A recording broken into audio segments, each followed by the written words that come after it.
তো বন্ধুরা কেমন আছো? আজকে আমার বাড়ি ছিল সত্যনারায়ণ পুজোর জন্য জোগাড় যন্ত্র করতে করতে হাঁপিয়ে গেছিলাম, আর বামুন ঠাকুরও চলে এসেছিল সঙ্গে সঙ্গে। খানিকক্ষণ পর আমাকে পাঁচালি হাতে দিয়ে বলল এটা পড়।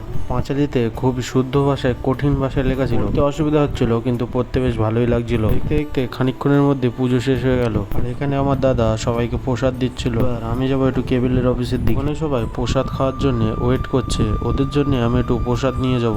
এই থালার মধ্যে প্রসাদ ভর্তি করে নিয়ে যাচ্ছি ওদের জন্য।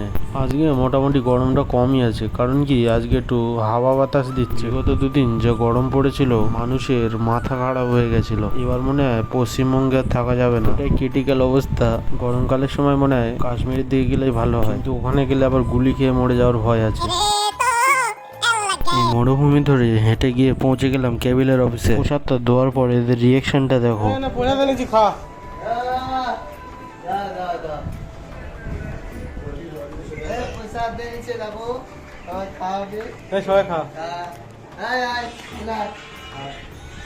প্রসাদ খান দাও, প্রসাদ খান।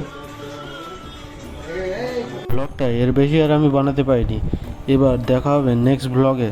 সবাই ভালো থেকো, সুস্থ থেকো, আর সবাই একটু বেশি বেশি করে জল খেও, কারণ কি গরমের সঙ্গে আমাদের যুদ্ধ করতে হবে। এটাই যুদ্ধ, যে বেশি বেশি করে জল খেতে হবে। একটু হয়তো বেশি ইউরিন যেতে হবে, কিন্তু একটু বেশি বেশি করে জল খাই ভালো। বন্ধুরা দেখা হচ্ছে নেক্সট ব্লগে।